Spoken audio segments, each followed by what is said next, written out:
Hi investor. So இன்றைக்கி video என்ன பற்றி பார்த்தோம்னா, எனக்கு வாஸ்ட் நம்பர் ஆஃப் என்கொயரிஸ் வந்துருந்துச்சு. எல்ஐசி பாலிசி நான் வாங்கியிருக்கேன், இப்போ என்ன பண்ணுறது, அதை எப்படி சரண்டர் பண்ணுறது, சரண்டர் பண்ணால் எனக்கு வேல்யூ கம்மியாக கிடைக்குது, அதனால் எனக்கு நிறைய லாஸஸ் வருது அப்படின்னு சொல்லியிருந்தாங்க. இப்போ பார்க்கலாம் எப்படி நம்ம வந்து எல்ஐசி பாலிசியை சரண்டர் பண்ணலாமா, இல்லை பார்ட் பேமெண்ட் பண்ணலாமா, இல்லை வந்து நான் பேமெண்ட் பண்ணி முடிச்சிடலாமான்னு அந்த டேட்டாவை எடுத்து நம்ம பார்க்கலாம். இது வந்து டோட்டலி கேல்குலேட்டட் டேட்டா. இதுபடி தான் உங்களுக்கு நியர் ரிசல்ட் உங்களுக்கு கிடைக்கும். இந்த வீடியோக்குள்ளே நம்ம போகலாம். ஸோ இப்போ நம்ம பார்த்தோம்னா 5 இயர் நம்ம வந்து நியூ ஜீவன் ஆனந்த் பாலிசியில் வந்து 5 இயர் நம்ம இன்வெஸ்ட் பண்ணியிருக்கோம். 5 இயர் இன்வெஸ்ட் பண்ணது பார்த்தீங்கன்னா 21,10,000 வந்து நம்ம இன்வெஸ்ட் பண்ணியிருக்கோம். அவங்க என்ன பண்ணுறாங்க, சரண்டர் நீங்கள் பண்ணுறீங்க. சரண்டர் பண்ணும்போது அவங்க 35% ஆஃப் த வேல்யூ தான் அவங்க கொடுக்குறாங்க உங்களுக்கு. ஸோ 35% வேல்யூ பார்த்தீங்கன்னா 7 lakh rupees தான் உங்கள் கையில் கிடைக்குது. ஸோ நீங்கள் என்ன பண்ணுறீங்க, அந்த 7 lakh rupees எடுத்துக்கிறீங்க. எடுத்துகிட்டு என்ன பண்ணுறீங்கன்னா, ஒரு டேர்ம் இன்சூரன்ஸும் ஒரு டெட் ப்ளஸ் ஈக்விட்டி காம்பினேஷனில் 10% சிஏஜிஆரில் இருக்கிற இன்ஸ்ட்ருமெண்ட்டில் நீங்கள் இன்வெஸ்ட் பண்ணுறீங்க. இன்வெஸ்ட் பண்ணோன்னே அது பார்த்தீங்கன்னா உங்கள் 15th இயருக்கு அப்புறம் மெச்சூரிட்டி டைம் முடிஞ்சதுக்கப்புறம் அது என்ன ஆகுதுன்னா 18.6 lakh rupees வருது, அந்த 7 lakh rupees.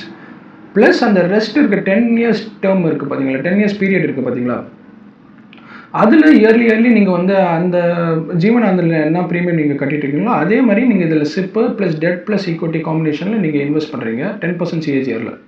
அதில் பார்த்தீங்கன்னா 69.37 lakhs உங்களுக்கு அட்டைன் ஆகுது 10 yearsல. ஸோ டோட்டலாக நீங்கள் வந்து மெச்சூரிட்டி வேல்யூ எவ்வளோன்னு பார்த்தீங்கன்னா 15th இயரில் 87,97,000. ஸோ ஆல்மோஸ்ட் வந்து 7,97,000 கிட்ட நீங்கள் வந்து அதிகமாக எல்ஐசி பாலிசியோட ரிட்டர்ன் நீங்கள் பண்ணுறீங்க. ஓகே, இப்போ நம்ம அவங்கள்ட்ட 50% ரிட்டர்ன் கிடச்சதுன்னா அதே அது எவ்வளோ வந்திருக்குன்னு பார்த்தீங்கன்னா 95,27,000 வந்திருக்கும். ஸோ அதே இது 70% கொடுக்க மாட்டாங்க மோஸ்ட்லி. ஸோ அதுவும் எடுத்து பார்த்தீங்கன்னா அது 1,08 lakhs வந்திருக்கும். நான் ஜஸ்ட் ஒரு டேட்டாக்காக போட்டிருக்கேன்.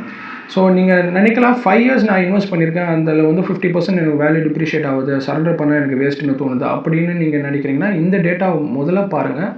நீங்கள் எப்படி இருந்தாலும் மெச்சூரிட்டி வேல்யூவோட பெட்டராக தான் பர்ஃபார்ம் பண்ணுவீங்க இந்த மாதிரி இன்ஸ்ட்ருமெண்ட்டில் இன்வெஸ்ட் பண்ணி டேர்மும் எடுத்துருந்தீங்கன்னா.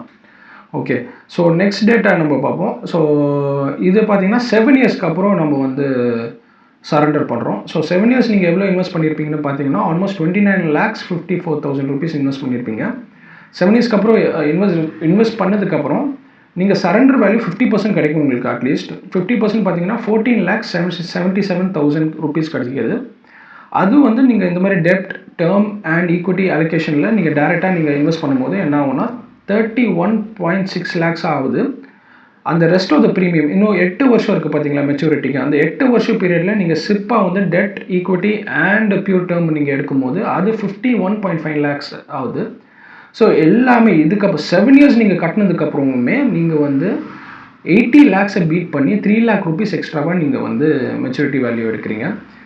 பட் நான் என்ன சொல்லுவேன்னா, நீங்கள் இப்படி எடுக்கிறதுக்கு பதிலாக நீங்கள் என்ன பண்ணுங்கள், அந்த பார்ட் பெய்டு ஆப்ஷனுக்கு நீங்கள் ப்ரிஃபர் பண்ணி அந்த இருக்கிற நீங்கள் இது வரைக்கும் கட்டின ப்ரீமியம் வந்து அப்படியே வச்சுட்டு மிச்சம் இருக்கிற அந்த 8 yearsக்கு வந்து நீங்கள் சிப்பு அந்த ப்ரீமியமை பே பண்ணாமல் நீங்கள் சிப்பாக வந்து ப்ரீமியம் வந்து நீங்கள் டேரெக்டாக ஈக்விட்டி டெட் டேர்மில் வந்து டேர்ம் கோட் தேவையில்லை, ஈக்விட்டி டெட்டில் மட்டும் இன்வெஸ்ட் பண்ணிங்கனாலே உங்களுக்கு நல்ல பெட்டரான ரிட்டர்ன், இன்னும் பெட்டரான ரிட்டர்ன் கிடைக்கும் உங்களுக்கு. ஸோ இது ஒரு ஆப்ஷன். இப்போ கன்க்ளூஷன் என்னென்னு பார்த்தீங்கன்னா, நீங்கள் உங்களுக்கு இன்னும் 8 to 15 years உங்களுக்கு டியூரேஷன் இருக்குது உங்களுக்கு வந்து சரண்டர் பண்ணுறதுக்குன்னா தயவு செஞ்சு சரண்டர் பண்ணுறீங்க. சரண்டர் பண்ணிவிட்டு அந்த மணியை எடுத்து நீங்கள் வேறு வகையில் இன்வெஸ்ட் பண்ணிங்கன்னா நீங்கள் வந்து அந்த எல்ஐசியை பீட் பண்ணுறதுக்கு நிறையவே பாசிபிலிட்டிஸ் இருக்குது. எல்ஐசியோட மெச்சூரிட்டி வேல்யூ பீட் பண்ணுறதுக்கு இது வந்து இன்க்ளூடிங் டேர்ம் இன்சூரன்ஸும் சேர்த்து தான் நான் சொல்கிறேன். அந்த 50 லட்ச ரூபா கவரேஜ் உங்களுக்கு கண்டிப்பாக கிடைக்கும். இன்னும் ஒரு 5 வருஷம் தான் இருக்குது எனக்கு வந்து பாலிசி முடிக்கிறதுக்குன்னா அது பே பண்ணுறது பெட்டர். ஓகே, இல்லை செகண்ட் ஆப்ஷன் என்ன பண்ணலான்னா, உங்களுக்கு அது நீங்கள் வந்து தேவையில்லை, எனக்கு அது வேணாம், டோட்டலாகவே நான் எக்ஸிட் பண்ணுறேன்னு நினச்சிங்கன்னா அதை பார்ட் பெய்டு ஆப்ஷனாக எடுத்துகிட்டு அந்த ப்ரீமியம் வந்து நீங்கள் சிப்பாக போட்டுட்டு அந்த எல்ஐசி பாலிசியை ரன்னிங்கில் வச்சுக்கிட்டு அப்படியே விட்டுருங்க, சரண்டர் பண்ணாதீங்க. ஓகே, இப்போ தான் நீங்கள் ஸ்டார்ட் பண்ணியிருக்கீங்க, இப்போது 2 வருஷம் தான் ஆகுது, 1 வருஷம் தான் ஆகுதுன்னா தயவு செஞ்சு எக்ஸிட் பண்ணிவிட்டு வெளில வந்துடுங்க. ஓகே, சரண்டர் பண்ணிவிட்டு வேறு ஆப்ஷன்ஸ் இருக்குது, நல்ல ஆப்ஷன்ஸ் இருக்குது, அதுக்கு தயவு செஞ்சு வந்துடுங்க. இந்த மாதிரி உங்களுக்கு கால்குலேஷன் ப்ராப்ளம் இருக்குது, இல்லை வந்து ஹெல்ப் பண்ணணுன்னா you can contact me and that number is provided here இந்த ஸ்க்ரீன் அண்ட் ஆல்சோ இந்த டிஸ்கிரிப்ஷன். நீங்கள் டேரெக்டாக காண்டாக்ட் பண்ணிங்கன்னா அப்பாயின்மெண்ட் ஃபிக்ஸ் பண்ணலாம். I will guide you to actually invest in a better manner. Okay, so thank you guys. இந்த சேனலை support பண்ணுங்கள், so that I will give you more information about it, and you can put your any other queries regarding mutual funds, about equity or anything else, financial planning பற்றி, அதை பற்றி இருக்கிற queries வந்து கமெண்ட்டில் போட்டிங்கன்னா அதை பற்றி நான் வீடியோ நான் போகிறதுக்கு எனக்கு நல்ல ஒரு சான்ஸ் கிடைக்கும். தேங்க்யூ.